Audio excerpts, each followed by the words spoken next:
Welcome to the Deep Dive. Today, we're tearing down a major assumption about addiction, one that often leaves really crucial experiences unacknowledged. The role of pleasure, specifically in injecting drug use. Right. That's a big one. We're drawing on some fascinating research by Fay Dennis in the International Journal of Drug Policy.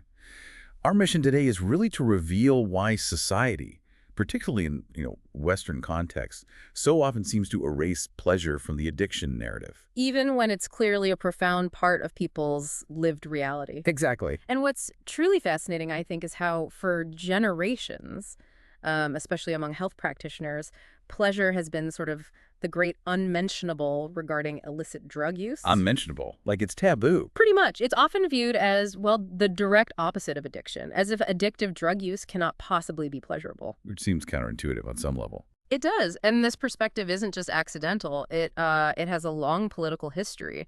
It's tied to controlling drug users, upholding this clear divide between free subjects making choices and, the determined nature of addiction. That societal view is certainly stark. Yeah.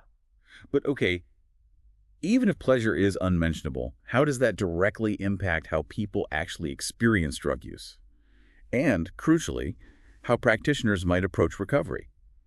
Does this denial make effective intervention harder? Oh, absolutely. It creates this profound tension. The research shows that when participants in studies or even in service settings do speak of pleasure, it's often quickly reframed by others, sometimes as denial or just something to be dismissed. Dismissed, wow. Yeah, there's a really striking example from the research planning stages. A service user committee was initially quite dismissive about discussing drug pleasure, called it irrelevant, actually. Irrelevant to addiction. Right, until one man bravely broke through that. He described a pleasurable sensation, like a tingly feeling at his old injection site, a really visceral memory. Something physical, remember. Exactly, and that kind of lived memory was just routinely shut out of the conversation. Okay, so that fundamental tension between the societal view and the lived experience becomes strikingly clear in the participants' stories. Very clear. This research reveals that for individuals, pleasure and addiction aren't neatly separated at all. They're deeply intertwined. Absolutely tangled. For instance, one participant, Tom, described his heroin use as going both ways, good mood and bad mood. He said, when I'm in a good mood, I could be in a better mood if I had a couple of bags. So the pursuit of that enhanced mood, that pleasure, was a powerful driver. Right. And it wasn't just about escaping bad feelings. Yeah. And then others, like Mike and Meg, they even made really dangerous choices, injecting in their groin or neck. Which carries huge risks. Huge risks. But not out of sheer necessity or just desperation for a fix, but purely because, as they said, it hits you harder or goes straight to your head quicker. Seeking that intensified pleasure, even with the danger. It really illustrates that complex interplay of desire and risk. Indeed. And their accounts really highlight what the researcher, drawing on the philosopher Bruno Latour, calls the paradox of the moderns. Okay, what's that? It's this idea that we constantly try to purify and separate concepts. We want neat boxes. So pleasure is seen as freely chosen, while addiction is viewed as like an automated compulsion. Sounds white. Exactly. But in reality, as these participants vividly show, these are hybrid experiences. They're always in tension. Hybrid, meaning both things exist at once. Precisely. Lucy, another participant, captured this duality perfectly. She said, "It's a really lovely feeling, but my God, the crap that comes with it."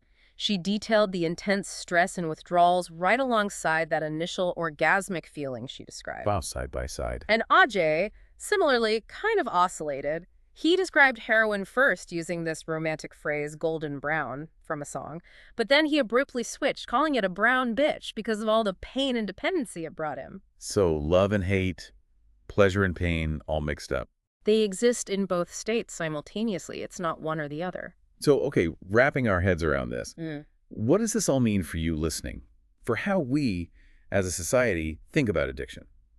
And maybe more importantly, for how we approach support and recovery? Well, I think by acknowledging this pleasure intention, we can start moving beyond those simplistic binaries, the ones that have often failed people. Because they don't reflect reality. Exactly. This approach helps to include, rather than further stigmatize, individuals who are labeled as addicted. It encourages health practitioners, policymakers, everyone really, to have more open, more honest conversations about the full spectrum of drug use experiences. Including the positive aspects. Yes, including the positive or pleasurable aspects. That can lead to far more effective interventions. Think about it. Instead of just asking, what are you addicted to?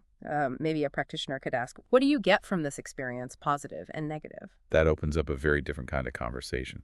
It really does. It allows for more honest engagement, more tailored support. Instead of trying to, purify these complex tensions, we can learn to hold on to them simultaneously. We need to understand that drug experiences are always caught within these complex sociomaterial networks. Sociomaterial networks. What does that mean in simple terms? It just means it's not only about the individual psychology or the drug itself, it's about how their body, the language we use around drug use, their environment, the policies, how all these things interact and shape that experience. Got it. So it's the whole context. Right. The whole messy picture. So this deep dive has really shown us that pleasure and addiction are not mutually exclusive. Not at all. They exist in this dynamic, often very fraught and deeply personal relationship. Precisely. And recognizing this pleasure and tension, it challenges our very notions of freedom and choice when we talk about drug use. It really prompts us to consider that true support, genuine help, lies in understanding the full, messy spectrum of human experience. Not in simplifying it. Not enforcing it into neat artificial categories that ultimately exclude and misrepresent the very people we aim to help. We need to embrace the complexity.